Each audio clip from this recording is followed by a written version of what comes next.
And that's basically the majority of people. And that is why you have a world that you have. This world is actually worse than hell. So we have to have another name. What's worse than hell? You know, because fire and brimstone's nothing. This is significant. This is, you know, because fire and brimstone's nothing. This is significant. Pure evil without God, without hope. Would that be hell? Pure evil with no love, no light, and no hope. And no God, no salvation. No way out. That's the characteristic of hell. No way out. Well, that's not exactly what we have here. We do have a way out. So I can't say, but I can say the symptoms are as bad as hell. but there's still some grace. There's still a way out. But then you would be a good person, which means the world will hate you. The reason they hate Jesus, it's not without a cause. There is a cause. I mean, that's a phrase. You know, they hate me without a cause. Well, the cause is because he is no harm to other people. And therefore, he must be killed. He is good to other people. Therefore, he should be killed. See, that's the world you were born into. He sold out to the other side. What does that mean? It means that he does evil to other people to boost himself, his career, his family above yours, above the rest of the suffering masses, poor dears. That is a hellish situation. You mean if you come here and do good, you're punished, and if you do bad, you get rewarded? Yes, but it has to be in the game. It's got to be deceptive. So you do bad with a sheen of good. Then you go straight up, buddy. Straight up! Sky's the limit. Sky's the limit. You can do anything. Things come easy. You know, whatever you dabble in. You know, so sometimes these people dabble in painting. I see them, and all of a sudden they're selling. Well, it was George Bush dabbling in painting, and he's selling in all these galleries, and he's become a famous painter. All you need is love. Na, na, na, na, na. You know what I mean? And then it's like, yep, that and a good dose of Satan, and you're off to the races. Whatever you dabble in, whatever dilettante thing you're doing, right? You want to dabble in politics, you'll be the next governor. You want to dabble in acting, you'll be a next Academy Award winner. Dabble. Because, you see, the primary cause and effect have been taken care of. Therefore, go ahead. Let your fancy flow, baby. It's all going to be rewarded. The ones toiling and working, trying to be significant, trying to do the right thing, whatever their toil is. Of course, after a long embedded work, dedication, blood, sweat, and tears, more often than not are denied. And that bill, that's a bill, by the way, the world owes. That bill has gone up to the point where the only way that could be paid is to kill every last man, woman, and child upon the earth, and then some. And even then the bill wouldn't be paid. For those who have struggled in the dark,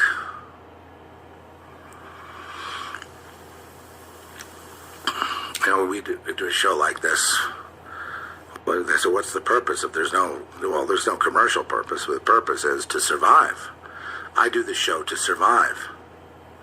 I was told by Dr. Stan Monteith if I didn't keep it going, I wouldn't survive. So,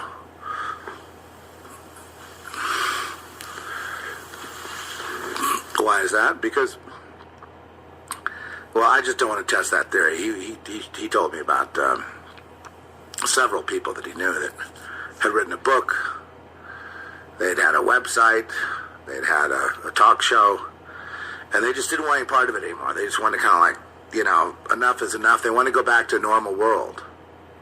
right? They just want to go back to working at what they were working at before they had to go public on something, something about Satanism, on the Star Whackers that Randy Quaid did, or anything like that. And they went and became silent, and he told them not to, and then they wound up dead, all of them, every one of them. He told me about 4 individuals. This was about 2003, and so I realized once you start something like this and you start talking about things, even if you're just one of a million voices, when we started, of course, we were just a few dozen of us, but now there's hundreds of thousands, maybe even more, which is great, wonderful.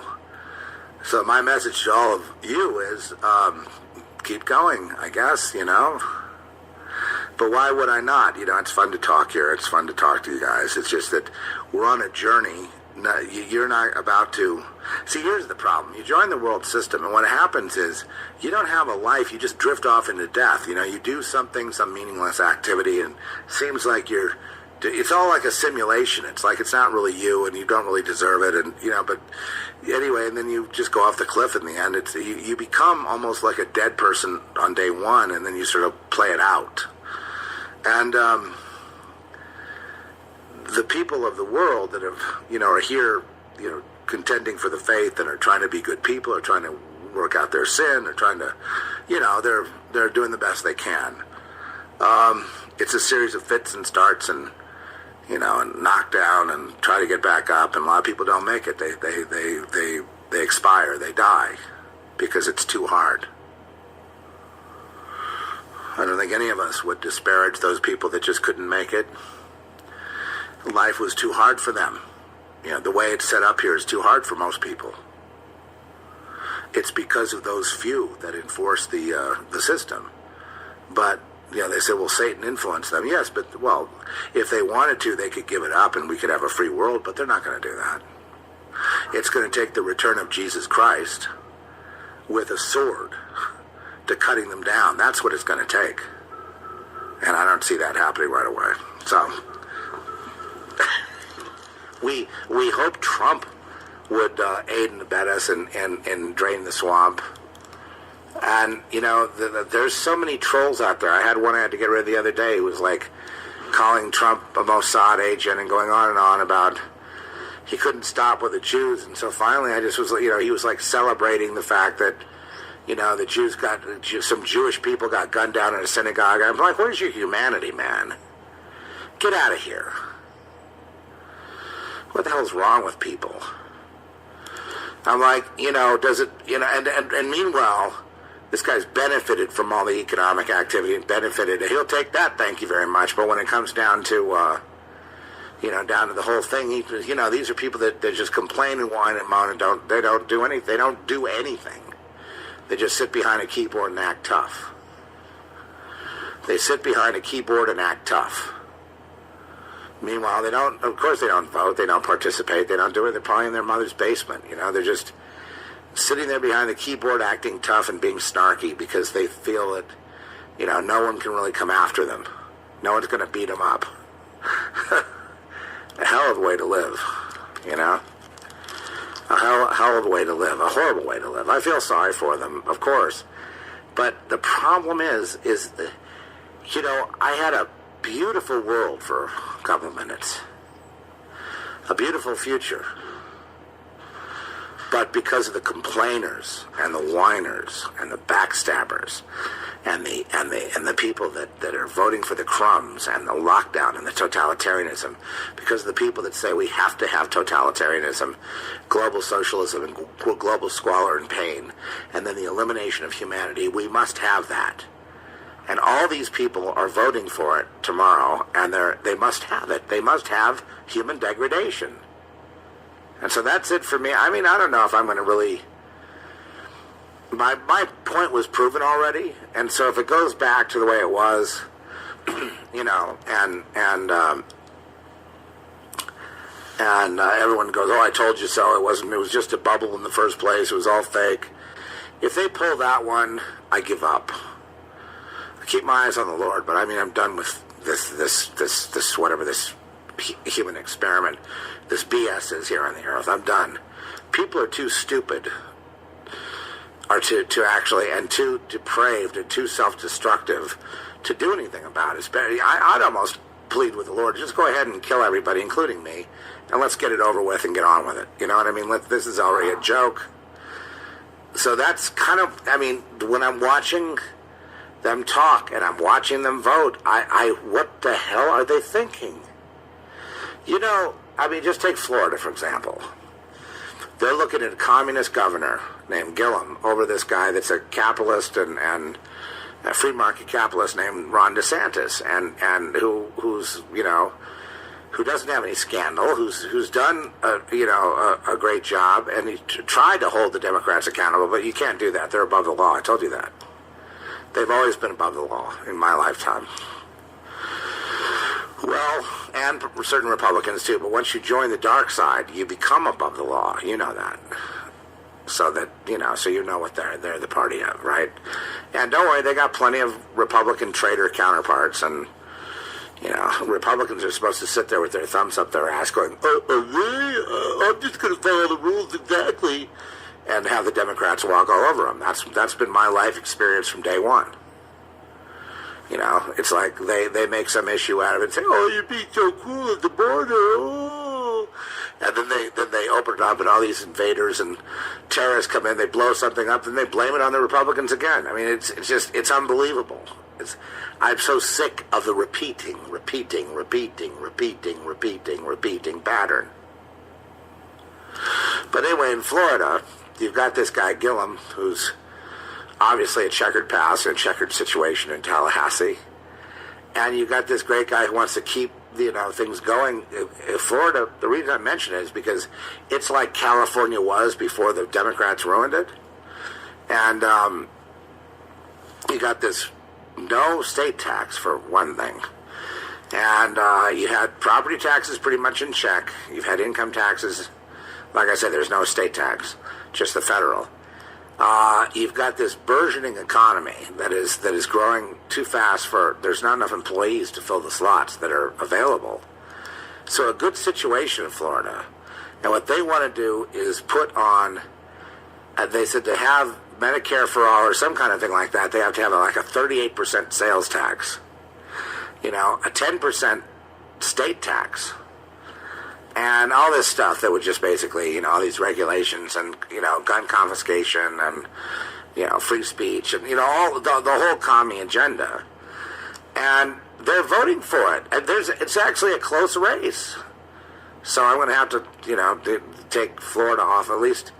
Well, I guess I like the West Coast and the Panhandle. I guess that's as far. I can't go any further than that, or I become sick to death from the pollution of people that desire to live in squalor and crime and pain and suffering. That's not me. I don't want to live like that. You know what I mean? I've given the solution, which is just exactly what Trump implemented from, you know, his advisors, Arthur Laffer, Larry Kudlow. Laffer I followed way back when he was at USC, and Kudlow, and then you had and others, and I knew, knowing these guys, this brain trust that he had around him, Wilbur Ross and a few others, I knew this brain trust he had around him. I knew that they'd be successful, and they have been. But I hear nothing but complaints out there, nothing but complaints. So I'm kind of done. I mean, I'm not just you know, I right now have to take a pause. I got to trying to draw some attention to this. The real problem we face right now is this, the targeted individual, electronic harassment, directed energy weapons, and this almost mutant zombie-like gangstalking that is seems supernatural. It's very strange. All of this coming in at once, but it's affecting now millions of people. It's the biggest unreported crime in history. And so we're trying to, you know, bring aware. That's where I'm kind of serving right now with that. And I understand some of you friends out there, you agree with me that there's this whole demonic supernatural component to it that is basically not just Satanism, but of the kingdom of Satan. It's kind of like part and parcel of what's underneath the covers here, if you care to look, right? So it's tied in with the occult. It's tied in with the worship of Baphomet. It's tied in with magic and black magic and the way things... It's like energy, and the directed energy has fused with witchcraft. And it's from the fallen angels. It's directed by Satan, directed by the demonic. And then it's multidimensional, it's interdimensional, which is what we would expect when you're talking about extreme technology, right? It's interdimensional. And so, Trish, enough is enough. It's been,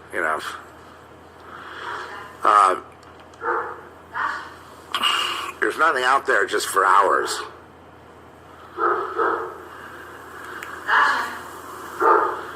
So,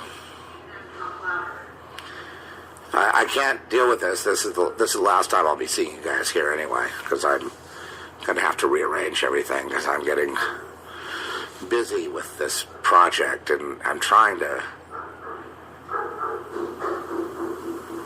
I saw a horrifying thing yesterday, a video.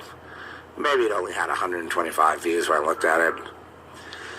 It was about women being, that's in, are 80% of the victims in these cases with directed energy weapons that basically are breaking them down and then killing them. There's this sudden death syndrome. And then when they do the autopsy, they're attacking in such a way that they can't tell through the autopsy what has happened.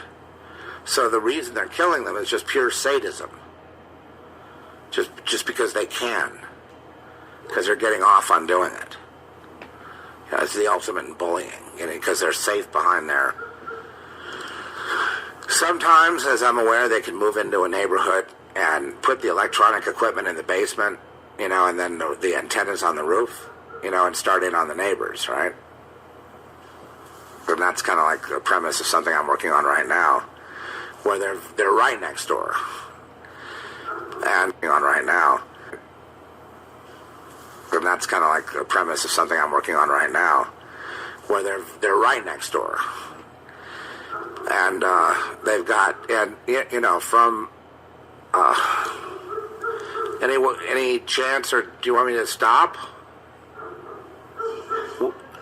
We can pick it up tomorrow. We can.